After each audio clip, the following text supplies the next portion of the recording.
ज्ञानतिमिरान्धस्य रञ्जनशलाकया चक्षुरुन्मिलितं येन तस्मै श्रीगुरुवे श्रीं चैतन्यमनोभीष्टं स्थापितं येन भूतले स्वयं रूप कदा ददाति स्वपदान्तिकम् वन्देऽहं श्रीगुरु श्रीयुतापदकमलं श्रीगुरुन् वैष्णवांश्च श्रीरूपं साग्रजातं सहगना रघुनाथान्वितं तं सजीवं सावधूतं सावधूतं परिजन् सहितं श्रीकृष्णचैतन्यदेवं श्रीराधा कृष्ण पादान् सहगना ललिता श्री विशाखान्वितांश्च हे कृष्ण करुणा सिन्धु दीनबन्धु जगत्पते गोपेश गोपिका कान्ता श्रीराधा कान्ता नमोऽस्तुते तप्त काञ्चन गौराङ्गी श्रीराधे वृन्दावनेश्वरी वृषभानुसुते देवी प्रणमामि हरिप्रिये वाञ्छाकल्पतरुर्भ्यश्च कृपा सिन्धुभैव च पतितानां पावनेभ्यो वैष्णवेभ्यो नमो नमः। जय श्री कृष्ण चैतन्य प्रभु नित्यानंद श्री अद्वैत गदाधर श्रीवासादि गौर भक्त वृंदा हरे कृष्णा कृष्ण कृष्ण हरे हरे हरे राम राम राम हरे हरे नमो विष्णुपादाय कृष्णप्रेष्ठाय भूतले श्रीमते भक्तिवेदांत स्वामिनिति नामिने नमस्ते सारस्वते देवे गौरवाणी प्रचारिणे निर्विशेष शून्यवादी पाश्चात देश तारिणे। श्रील प्रभुपाद की जय। हरे कृष्णा सभी माता जी को। तो आज हम लोग भगवत चर्चा कर रहे हैं एज यूजुअल। आप लोगों की कृपा से प्रार्थनाओं से क्लास रोज हो पा रही है, तो मेरे जीवन में भी संतुष्टि है ना। आई होप आप लोग भी यही अनुभव कर पा रहे होंगे ना? कौन कौन भक्त है हुए? ओके, ठीक है, स्टार्ट करते हैं। आज क्या हुआ था कि मेरा एक सीनियर वैष्णव से मैंने एक डाउट पूछा था। एक कथा में सुन रही थी प्रसाद की महिमा के ऊपर, और उसके लिए मेरे को थोड़ा समय चाहिए। मैं यहाँ पे नहीं ले पाऊंगी, जब कोटा जाऊंगी तब ले पाऊंगी। प्रसाद की महिमा के ऊपर बता रहे थे कि बहुत इम्पोर्टेंट है, जैसे जो जो व्यक्ति प्रसाद बनाते हैं उन सबका चेतना उसके अंदर जाता है। यहाँ तक कि प्रभु जी बता रहे थे कि अगर कोई व्यक्ति प्रसाद को भक्ति सर्व करे ना, मतलब जैसे भक्त बनाते हैं और भक्ति सर्व करें, तो उनकी चेतना, मतलब वो प्रसाद बहुत प्योर रहता है। लेकिन होता क्या है कि अगर अभक्त बीच में उसको सर्व भी करते हैं, तो होता यूँ है कि उनकी चेतना भी जाती है। मतलब जितने-जितने लोगों ने उसको देखा, जितने-जितने लोगों ने उसको टच करा, उन सबका चेतना उसमें जाता है।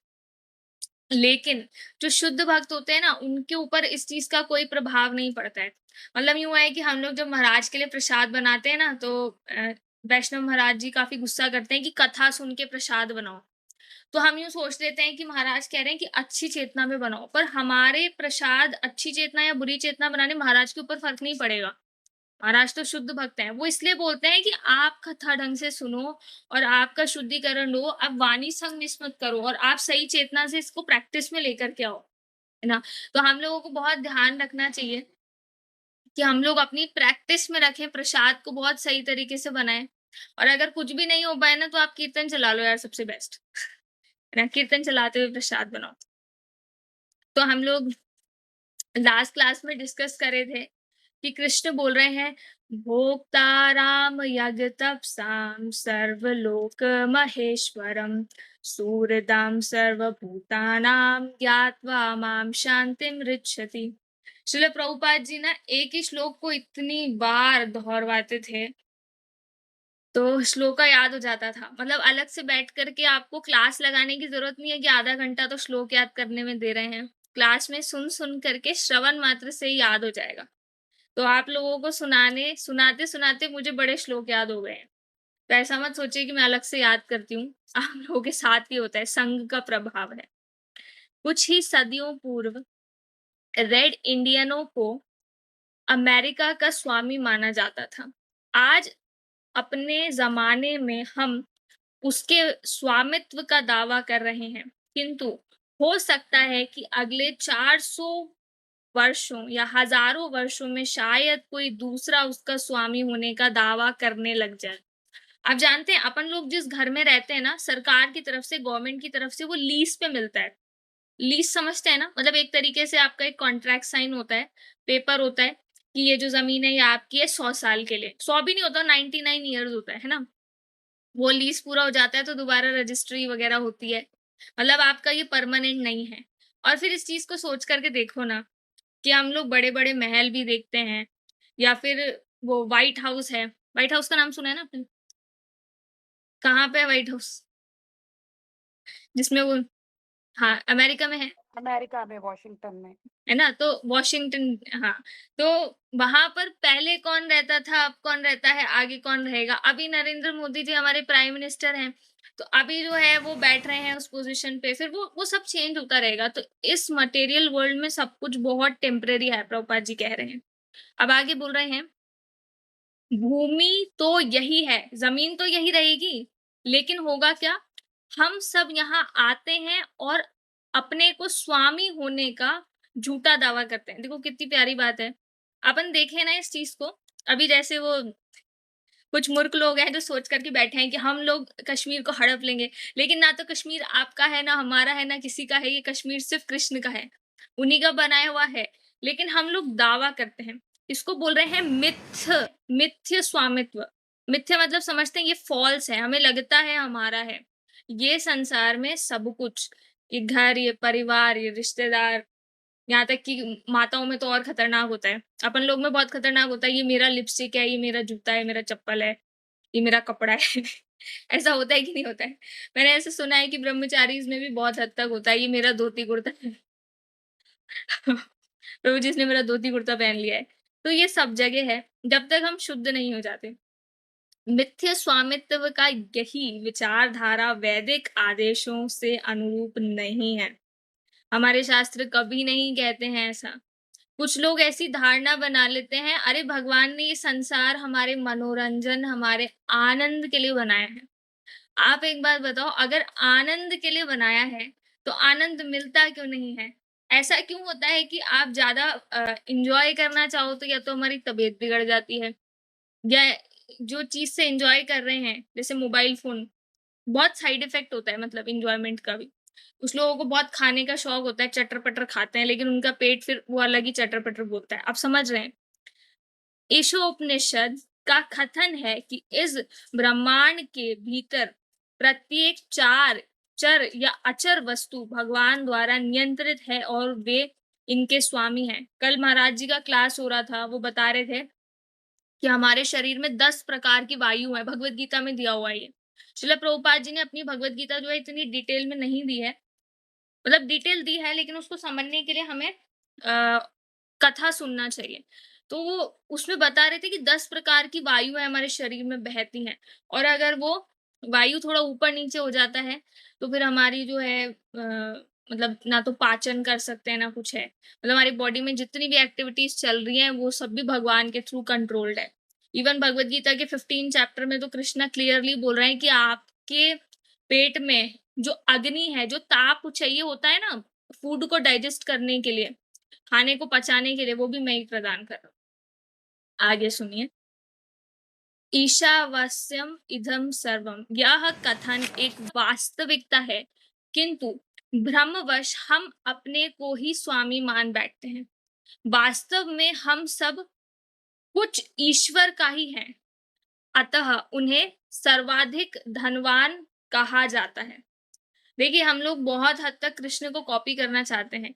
हम लोग उनके जैसे ही हैं, पर वो कवरिंग आ गई है। पता है भगवान के अंदर एक बहुत अच्छी क्वालिटी है, सारी क्वालिटीज़ अच्छी हैं, लेकिन ये जो क्वालिटी है, प्रेम करना, वो भगवान बहुत अच्छे से जानते हैं।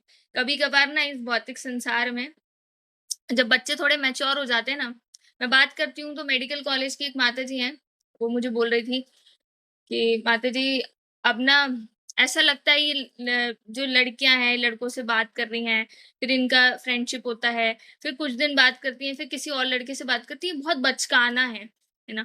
लेकिन वहीं पर वो यूं बोलती हैं कि कुछ चीज जो है, जो इटरनल सोर्स के पीछे भी तो भागना चाहिए। आप कृष्ण के अरेंजमेंट पे विश्वास क्यों नहीं करते? आप समझ रहे हैं? कृष्ण को करने दो आपके लिए सारी व्यवस्थाएं, है ना? वो देखेंगे आपकी लाइफ में कौन आएगा। लेकिन जो मनुष्य है, सबसे बड़ा दिक्कत यही है कि आज के टाइम पर हम लोग मतलब ये देखते भी नहीं है कि हम कहाँ से उठा करके क्या खा रहे हैं। ये हो गया ही नहीं हो गया कॉमन। ऐसे चलते हैं ना रोड पे, चलते-चलते एक गली निकलेगी, 2 गली निकलेगी, इतने खाने के ठेले जाते हैं, स्टॉल्स लग रही हैं, दुकानें बन रही हैं और लोगों को ये भी पता नहीं है कि वो क्या मानसिकता से बनाया गया है। उसको उठा करके खा लेते हैं।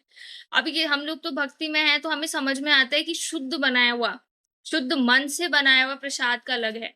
नहा करके प्रॉपर और फिर किचन में जाना, है ना?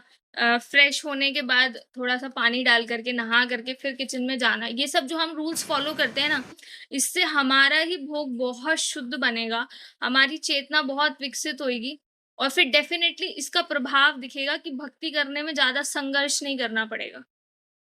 माला अच्छे से होगी और फिर जब फ्री समय मिले तो थोड़ी भगवत चर्चा भी होगी, है ना? आगे चलते हैं। निस्संदेह ऐसे अनेक आदमी हैं जो स्वयं को भगवान होने का दावा करते हैं। उदाहरणार्थ भारत में किसी भी समय दर्जनों ऐसे लोग सरलता से ढूँढे जा सकते हैं, जो भगवान होने का दावा करते हैं।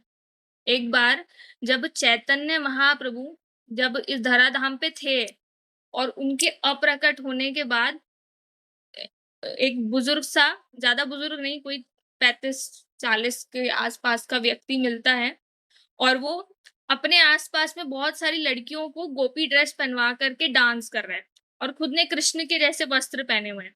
उसको पुलिस वगैरह ने पकड़ा और ये बोला, वो कहता था कि मैं चैतन्य महाप्रभु हूँ। चैतन्य महाप्रभु दोबारा आए हैं, है ना?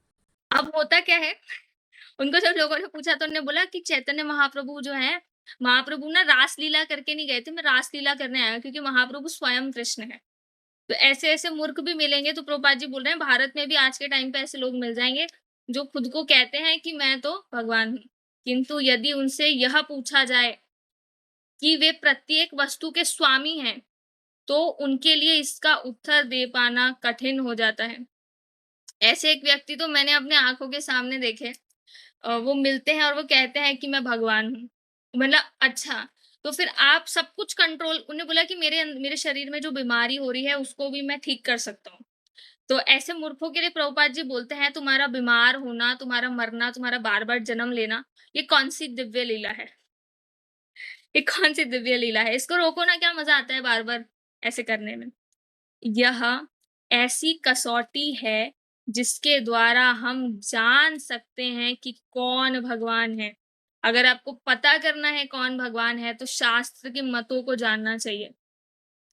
भगवान प्रत्येक वस्तु के स्वामी हैं।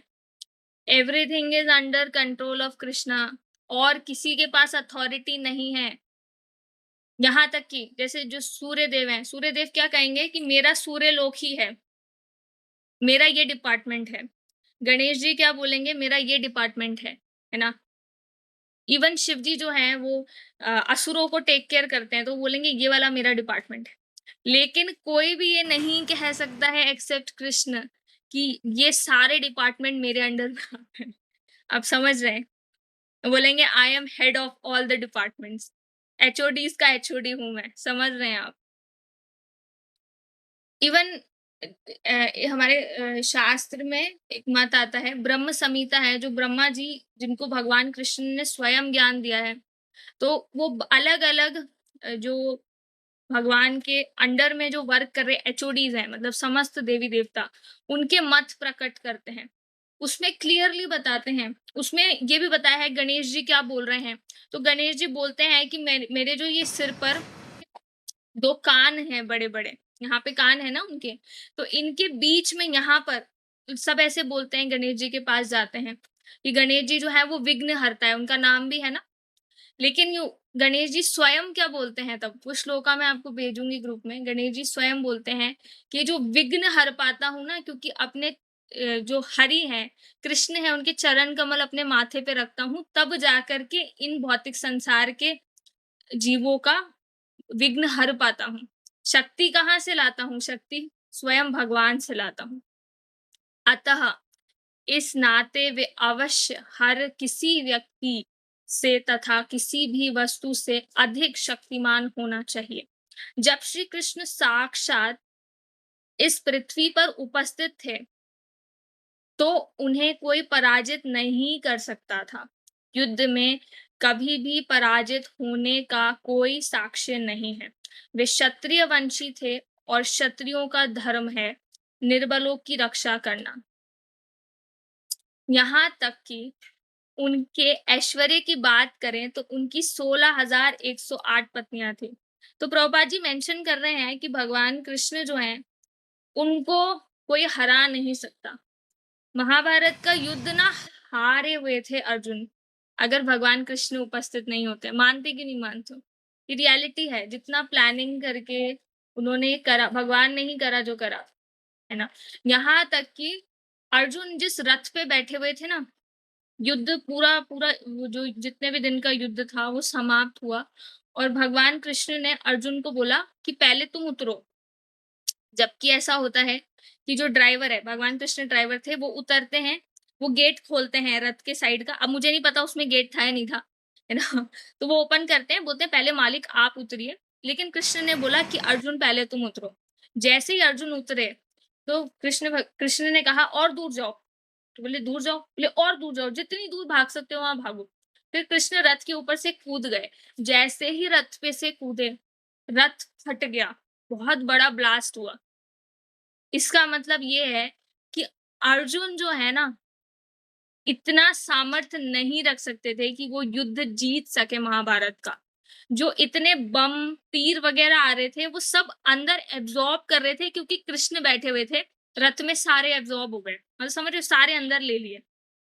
और फिर जैसे ही कृष्ण उतरे, पावर खत्म, डिशुम। उन्होंने ये लीला करके बताया है, Arjun you have no power. कभी कभार ऐसा लगता है हमें, अरे अब तो हम ही मालिक हैं लेकिन भगवान बताते हैं कि देखो, आई एम द बॉस, है ना। यहाँ पर बता रहे हैं कि भगवान जो है वो क्षत्रिय वंश में आए हैं। अब कुछ लोग ऐसे सोचते हैं कि भगवान ने ना क्षत्रिय और ब्राह्मण परिवार में ही आना है। चैतन्य महाप्रभु के अवतार में वो ब्राह्मण रूप में आए हैं, लेकिन है ना, भगवान खंबे से भी आए हैं। उसका कोई वर्ण नहीं होता ना, तो वो उस टाइम पे क्षत्रिय है, ना ब्राह्मण है, ना वैश्य है, ना शूद्र है ना। तो उनका पिताजी खंबा था उस टाइम। यहाँ पे बोल रहे हैं 16,108 पत्नियां हैं। भगवान के ऐश्वर्य की बात क्या करते हैं? 16,108 पत्नियों के साथ वो रह रहे हैं। अपने आप को ऐसे बताते हैं, जब वो महल से बाहर निकलते थे ना, द्वारिका के महल के बाहर 16,108 महल सारे आसपास में है। कृष्ण एक है। कृष्ण जैसे ही महलों में एंटर करते हैं, जैसे ही वो एंट्री होती है उनकी, वैसे ही 16,108 कृष्ण हो जाते हैं, सबके पास जाते हैं और सबको लगता है मेरे पास कृष्ण है। और फिर जैसे ही बाहर निकलते हैं, एक हो जाते हैं। ऐसा मैजिक कोई कर सकता है क्या? और फिर वो बोलते हैं हम ही भगवान हैं। बताओ कैसे मूर्ख हैं। प्रत्येक पत्नी का अपना एक अलग महल था। गोविंद सुनिए, समस्त पत्नियों के साथ रमण करने के लिए उन्होंने अपनी 16,108 रूपों में अपने आप को विस्तारित किया था। यह अविश्वसनीय है, यकीन नहीं होता है। किंतु इसका उल्लेख श्रीमद् भागवतम में हुआ है, जिसे भारत के महान क्षत्रियगण शास्त्र के रूप में तथा श्री कृष्ण को भगवान के रूप में स्वीकार करते हैं। लोग बोलते हैं 16,108 पत्नियां क्यों हैं? तो मुझे याद है, ब्रज के एक महाराज थे, उन्होंने कथा में, वो कथा दे रहे थे, तो वो बता रहे थे, कृष्ण लीला कर रहे थे, है ना। ये अपने इस्कॉन के महाराज थे, मुझे महाराज का नाम याद नहीं है ना। गोवर्धन में कथा हो रही थी, तो एक भक्त जो है, भक्त तो नहीं थे, बाहर के पहली बार आए थे, और वो खड़े होते हैं, बोलते हैं महाराज मुझे पूछना है। तो उन्होंने हाथ ऊंचा करा, बोला हाँ बोलो। तो कहते हैं आप तो मुझे ये बताइए कि आप कह रहे हैं कि कृष्ण परम भगवान है, लेकिन उनकी तो 16,108 पत्नियां थी, उनको किसने हक दिया इतनी सारी पत्नियों का? महाराज को बहुत गुस्सा आया, क्योंकि ये कृष्ण की निंदा करना है, वो भी कृष्ण के, बोलते हैं ना, सेनापति भक्त के आगे, जो उनका शुद्ध प्रचार कर रहे हैं। तो पता है महाराज ने क्या बोला? आपको थोड़ा हो सकता है बुरा लगे, महाराज ने बोला कि तुम्हारी तुम्हारी पत्नी को लेकर के विवाह करा है, तुम्हारी बहन से करा है, तुम्हारी माँ से करा है। महाराज को बहुत गुस्सा आया। इस संसार में जितनी भी स्त्रियाँ हैं, यहाँ तक कि जितनी भी पुरुष हैं, ये सब कृष्ण की ही पत्नियाँ हैं। आप समझ रहे हो? हम लोगों के जो प्रभु जी लोग हैं या फिर आपके जो भाई हैं, जो पिताजी हैं, वो सब कृष्ण की अमानत हैं। तो किसको क्या लेकर के भागे? आप समझ रहे हो? और उल्टा भगवान की लीला पूरा जाने ना कि भगवान ने किस तरीके से उनकी रक्षा करी है। तो फिर हम लोग ऐसे हो जाएँगे कि यार कृष्ण हमें भी पत्नी बना लो ना। आप समझ रहे हो? इस नवम अध्याय के प्रथम श्लोक में आए गुह्यतम द्वारा श्री कृष्ण बताते हैं कि वह अर्जुन को अत्यंत गोपनीय ज्ञान प्रदान कर रहे हैं। आखिर वे अर्जुन से ऐसा क्यों कह रहे हैं? इसका कारण ये है कि अर्जुन द्वेष रहित है। हमें यही प्रैक्टिस करना है। हमें द्वेष रहित बनना है, अनसूयवे बनना है। जिसके हृदय में किसी के प्रति घृणा भाव नहीं हो। ये बहुत डिफिकल्ट है माताजी, बहुत। जब आप बुक डिस्ट्रीब्यूशन करने जाते हैं, आपने एक किताब बाँटी, सामने वाले ने 10 बाँट ली, आपको लगेगा यार इसमें ऐसा क्या है? इसने ऐसा क्या करा है? हम किसी को भी आगे बढ़ते हुए देखते हैं, भौतिक रूप में, आध्यात्मिक रूप में हमारे अंदर घृणा आती है। तो लेकिन हमारे गुरुजन क्या बोलते हैं वो सुनिए, वो बोलते हैं कि हमसे जो बड़े हैं, सीनियर हैं, उनको देख करके, बड़े मतलब सीनियर भक्ति में आगे हैं, उनको देख करके आपको प्रसन्नता होनी चाहिए, है ना? और हमें उनकी ग्लोरीज़ करनी चाहिए, उनकी तारीफ़ करो और उनसे प्रार्थना करो कि हमें भी थोड़ा-सा ये कृपा बरसाओ, ताकि हमारे हृदय में भी ये ज्ञान आए। हमारे हृदय में भी ये अनर्थ जाए और हम द्वेष करना बंद करें। जो बराबर के होते हैं, मित्र हैं, उनसे दोस्ती वाला व्यवहार रखो, और जो जूनियर्स होते हैं, जो नए-नए भक्ति में आए हैं, जिनको ज़्यादा पता नहीं है, तो उनको हम किस तरीके से व्यवहार करते हैं, उनको व्यवहार करते हैं, मोटिवेट करो। उनकी उनको उनको सिखाओ, उनको ज़रूरत हो अगर पूछें तो करेक्शन भी दो। तो ये सही आचरण होता है। लेकिन हम लोग क्या करते हैं, सबसे द्वेष पाल लेते हैं। बोले ये कल के आए बच्चे, ये हमें सिखाएँगे, है ना? ऐसा हो जाता है। लेकिन कृष्ण ये चीज़ लाइक ही नहीं करते हैं। कृष्ण लाइक करते हैं कि हम सबसे कितना प्रेम करते हैं। प्रजापतिज़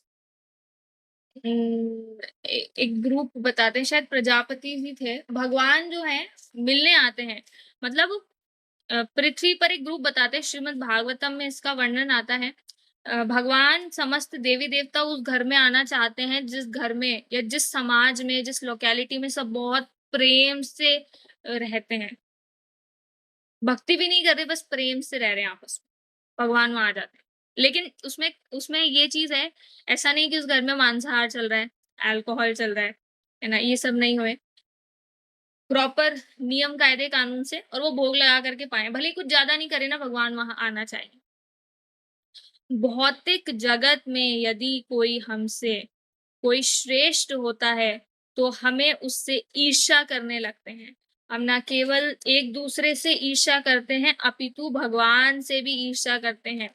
यही नहीं, जब श्री कृष्ण कहते हैं कि मैं स्वामी हूँ, तो हम इस बात पर विश्वास नहीं करते, हम डाउट करते हैं। और डाउट करके हम कहते हैं, अरे वो क्यों नहीं? वो क्यों स्वामी नहीं है? कृष्ण ही क्यों है? तो ये कहीं न कहीं हमारे शास्त्र के अनुसार हमारे अंदर कृष्ण के प्रति भी हल्का-हल्का द्वेष है, और हम सब कृष्ण के अंश हैं, इसीलिए हम बाकी जीवों से भी द्वेष कर देते हैं, है ना? जब शुद्ध होते हैं तो वो सब चला जाता है। किंतु अर्जुन के साथ ऐसी बात नहीं है। वे ईर्ष्या रहित होकर श्री कृष्ण की बात सुनते हैं। अर्जुन श्री कृष्ण के साथ तर्क वितर्क नहीं करते, वरन वे जो कुछ कहते हैं उसे स्वीकार कर लेते हैं। यही उनकी एक विशेष योग्यता है, यही श्रीमद् भगवत गीता को समझने की विधि है। अगर आप लोग भगवत गीता पढ़ते हैं तो भगवत गीता के स्टार्टिंग में जो इंट्रोडक्शन वाला पार्ट दिया हुआ है, हिंदी में क्या बोलते हैं, आमुख है ना? प्रस्तावना, आमुख, ये वाला जो पार्ट है, इसमें बताया गया है कि अगर आप कोई दवा देखते हैं, तो दवा पे प्रिस्क्रिप्शन लिखा हुआ होता है, कितनी बार लेनी है, कितनी मात्रा में लेनी है ना? और कब लेनी है। पता चले मन करा उठा के दवा ले ली। और सबसे पहले उसमें लिखा हुआ होता है फिजिशियन से पूछें, आपको डॉक्टर से पूछना पड़ेगा। उसी तरीके से भगवत गीता में भी उसके प्रिस्क्रिप्शंस भी लिखे हुए हैं। तो उसमें बोलते हैं प्रामाणिक सूत्रों से सुने, हर किसी से नहीं सुने, है ना? और जैसा बता रहे हैं, ये बोल रहे हैं कि जैसे जैसा है वैसा सुने। अब जैसे कभी-कभार हम डाउट करते हैं, आई थिंक मोस्टली स्टार्टिंग में मुझे भी डाउट होता था, ऐसे बोलते थे ना कि भगवान कृष्ण जो है वो परम भगवान है, तो मैं सोचती थी ऐसा कैसे? डाउट आता है, क्योंकि हम लोगों को पता ही नहीं है ना? आप इस चीज़ को महसूस करिएगा कि अगर हम सब जो हैं आज कृष्ण भक्ति कर रहे हैं, तो कहीं न कहीं पास्ट में हमने किन्हीं न किन्हीं देवी-देवताओं की आराधना, उपासना करी होती है। अपने आप से पूछिएगा, नेक्स्ट रिट्रीट में हम लोग ये क्वेश्चन रखेंगे, है ना? तो अदिति माता जी आप नोट करना। नेक्स्ट रिट्रीट में ये सवाल होना चाहिए कि आप लोग भक्ति में आए थे उससे पहले आप किनको पूजते थे?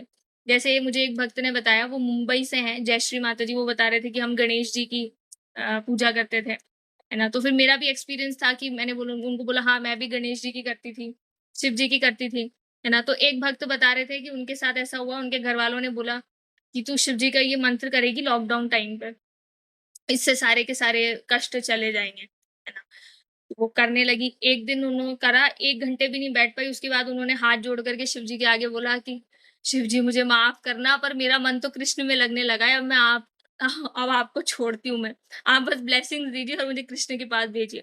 बाद में जब उनको पता चला कि वैष्णवों में परम है शिव जी, तो वो यूँ हो रहे थे कि ये शिव जी की ब्लेसिंग थी कि मैं कृष्ण के पास गई हूँ। आप समझ रहे हैं? वैष्णवों की कृपा है कि कृष्ण मिलते हैं, है ना? एक लाइन इसको कंप्लीट कर लेते हैं। अपनी मानसिक परिकल्पना से ईश्वर को समझ पाना संभव नहीं है। इसके लिए हमें श्रवण करना होगा तथा स्वीकार करना होगा। स्वीकार करने की शक्ति, इसको ध्यान से सुनिए। अगर आप शास्त्र को स्वीकार करना चाहते हैं, तो प्रसाद पाइए और ब्रह्म मुहूर्त में जप करिए। शाम का जप, दिन का जप कोई काम का नहीं है। सुबह ही जप पूरा करने का प्रयास करिए।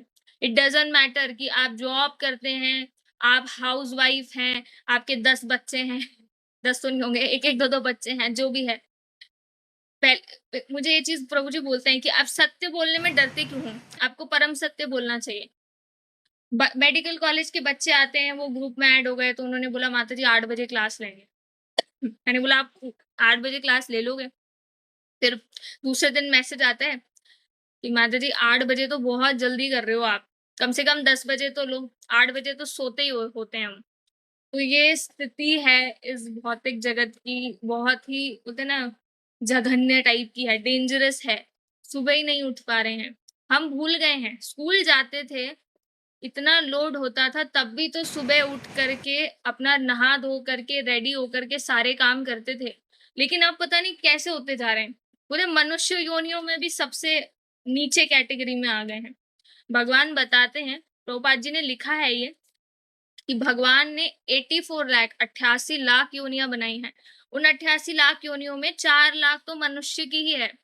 तो ये हम देखते हैं ना, ऐसे क्यों कुछ प्रकार के लोग हैं जो बम फोड़ने में विश्वास रखते हैं, ऐसे क्यों हैं जो चोरी करते हैं, ऐसे क्यों हैं जो जंगलों में ही रहते हैं, आदिवासी हैं। ये अलग अलग थोड़ा प्रजातियां हैं, लेकिन इसमें जो भक्ति कर रहे हैं वो टॉप मोस्ट मनुष्य योनि में है ना? और इसका सबसे बड़ा फ़ायदा आप देख सकते हैं कि भगवान हमारे लिए आगे से आगे व्यवस्था करते हैं कि हम लोगों को कष्ट ना आए, है ना? अब मुझे देख लीजिए, मैं क्लास नहीं ले पाती थी यहाँ पे।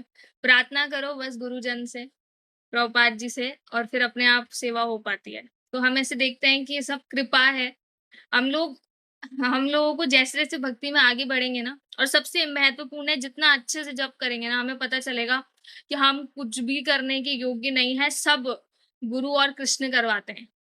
उनका कृपा है ना? और कृष्ण से बहुत ज़्यादा कृपा गुरु करते हैं कि वो यहाँ पे आते हैं इस भौतिक संसार में हम जैसे नालायकों को सुधारने के लिए, है ना? अगर उनका डंडा हमारे सिर पे नहीं पड़े तो हम लोग सुधर नहीं सकते, ठीक है? तो आप लोगों को कोई प्रश्न हो ना, तो आप लोग मुझे व्हाट्सएप पे ऑडियो डाल सकते हैं। अच्छा, शिप्रा माता दी। हाँ, माता दी पूछिए। हरे कृष्णा।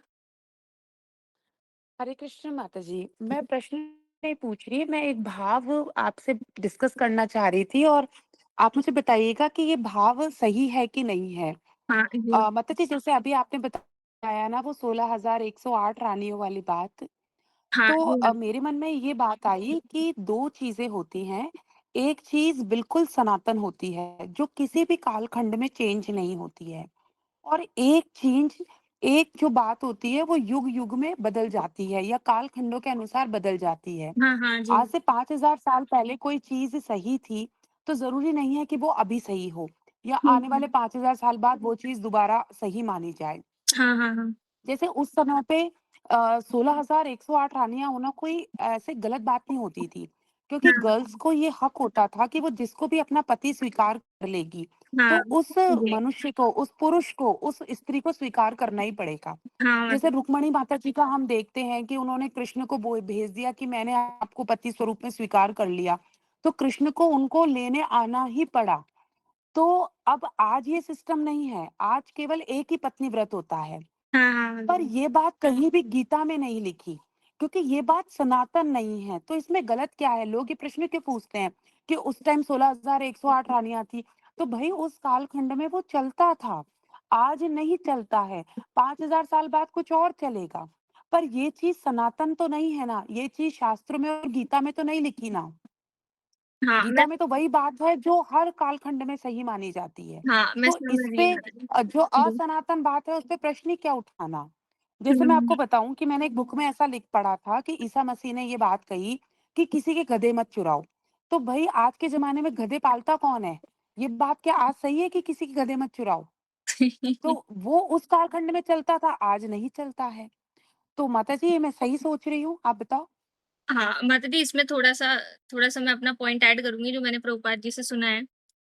माता दी जी। वैसे जो ये 16,008 108 पत्नियाँ हैं, वो तो ख़ैर कृष्ण तो भगवान है माता दी, तो हम लोग तो उस चीज़ को तो कंपेयर ही नहीं कर सकते मतलब कि नॉर्मल कोई व्यक्ति कर पाएगा। पर ये आज भी नियम है अपने हिंदुओं में भी है ना? हिंदू समाज में भी अगर कोई क्षत्रिय वर्ण से है, तो लड़का एक से ज़्यादा विवाह कर सकता है ना? पर क्षत्रियों का माताजी ये आज रूल है। कानून नहीं है ना हमारा। हाँ, हमारा कानून इस चीज़ हाँ, को अलाउड नहीं करता ना। कानून नहीं है माता जी बस वो भारत का संविधान इस चीज़ को हाँ, स्वीकार ही नहीं करता। हाँ, ये है माता तो जी कैसे और रखेंगे हम? हाँ, और तो हम अर्जुन प्रभु की भी आप देखिए कितनी रानियाँ थी, उन्होंने हर राज्य में अपनी रानियाँ छोड़ी हुई हाँ, थी। वो माता लेके किसी को नहीं जी। आए थे पर रानियाँ बहुत थी उनकी भी। हाँ, माता दी आज आज के टाइम पे भी अगर प्रभु जी चाहें मतलब लड़के चाहें तो वो एक से ज़्यादा पत्नी रख सकते हैं। बट जो गवर्नमेंट ने जो रूल बनाया है हमको वो तो पालन करना ही पड़ेगा, मतलब नो डाउट। बस हाँ, जी, यूँ ज़रूर जी, है कि जी। अभी बहुत चीज़ है जो सरकार सही भी नहीं कर रही। अभी जैसे 2 लड़कों का विवाह अलाउ कर दिया है, 2 लड़कियों का अलाउ कर दिया है। तो वो सा और इवन आपने देखिए ना कि शराब को खुलेआम बेचते हैं दुकान पे। तो हम ये तो नहीं कह सकते कि जो गवर्नमेंट है वो सब सही कर रही है ना? और शास्त्र में हुँ, मतलब हुँ। भगवत गीता में नहीं है क्योंकि भगवत गीता जो है वो एक बेसिक नॉलेज प्रोवाइड करती है। मतलब इसको ग्रेजुएशन बोलते हुँ, हैं हुँ। पर भागवतम में है माता जी। भागवतम में प्रसंग आते हैं ना, अच्छा। वहाँ पे मेंशन है माता जी कि जो क्षत्रिय हैं, वो एक से ज़्यादा विवाह कर सकते हैं। पर उसमें अच्छा। कंडीशन है माता जी कि पत्नियों को मेंटेन करके रखना भी आना चाहिए। ऐसा नहीं कि एन्जॉयमेंट के लिए कर रहे हैं, आप समझ रहे हैं? पत्नियों का हाँ, हाँ। खाना-पीना सब व्यवस्था प्रॉपर उनके बच्चों का पढ़ाई-लिखाई बुढ़ापे तक का पूरा अगर वो कर सके तो वो विवाह करना अलाउड है, ऐसा। अच्छा। हाँ, ठीक है माताजी, हाँ। ठीक है। हम वो हरे देखते कृष्ण हैं माताजी। जी माता जी, हम वो देखते हैं ना मुस्लिमों में वो विवाह तो कर लेते हैं लेकिन वो भूखे मतलब मैंने इसे देखा है हमारे रहते हैं एक टॉक में बहुत मुस्लिम्स हैं। तो वो क्या है कि विवाह तो कर लेते हैं लेकिन वो अपनी पत्नियों को बच्चे ऐसे घूम रहे हैं बाहर, उनके पास पहनने के लिए कपड़े भी नहीं होते। तो वैसा नहीं अलाउ करा है ना? ऐसा है हुँ, उसमें। हुँ। हाँ, पर अभी जो है माता जी ठीक है माताजी। उसको हमें मतलब अभी तो नियम पालन करना ही पड़ेगा नहीं तो हम जेल में जाएँगे क्या मतलब। जी। सही है हाँ, माताजी। हाँ। हरे कृष्ण। जी, हरे कृष्णा माता जी। किसी का कोई प्रश्न है क्या? माताजी आप लोग मुझे सुबह उठा सकते हैं क्या? हाँ, मुझसे माता उठा जी आपने नहीं बोला जा था रहा है। कितनी बजे रिंग करना है माता जी? माताजी 4 साढ़े 4 बजे ब्रह्म मुहूर्त में उठा दीजिए। पहले तो मैं उठ रही थी 4 साढ़े 4 फिर आधा-आधा घंटे बढ़ते-बढ़ते आज 6:30 हो गया। हाँ, वो ऐसे होता है माता जी, कोई ना कोई भक्त रिंग कर देंगे। अक्षरा माता जी आप कर पाएँगे क्या? जो माताजी साढ़े 4 सभी कर दीजिए मुझे तो। हाँ, हाँ, मैं साढ़े 4 बहुत बजे तो मैं दुष्ट हूँ, खुद ही उठ रही हूँ। बहुत पापी हूँ, मैं उठूँगी ही नहीं। अरे नहीं, माता जी रिंग कर देंगे, साढ़े 4 बजे मैं कर दूँगी, अक्षरा माता जी 4 बजे तक कर देंगे अगर आप नहीं आ पाए तो, ऐसे। साढ़े 4 मैं कर दूँगी। ठीक है माताजी। हाँ, जी ठीक माता है, जी। हरे कृष्ण। हरे कृष्णा। 3 बार हम महामंत्र कर लेते हैं, आपसे तो बहुत-बहुत धन्यवाद। हरे कृष्णा, हरे कृष्णा, हरे हरे कृष्ण कृष्णा, कृष्ण हरे कृष्ण कृष्णा, हरे हरे हरे राम, हरे राम राम राम, राम हरे राम हरे। हरे हरे हरे हरे कृष्ण, हरे कृष्ण कृष्ण कृष्ण, कृष्ण हरे कृष्ण हरे, हरे हरे राम हरे राम, राम राम राम हरे हरे राम। हरे हरे हरे कृष्ण कृष्ण कृष्ण कृष्ण हरे हरे हरे राम, हरे हरे राम, राम हरे राम हरे। हरे शिल प्रभुपाद की जय, समस्त उपस्थित भक्तजन की जय, हरे कृष्ण महामंत्र की जय, श्रीमद् भगवद गीता, श्रीमद् भागवतम की जय। हरे कृष्णा सबको कृष्ण हरे कृष्णा सबको दंडवत प्रणाम।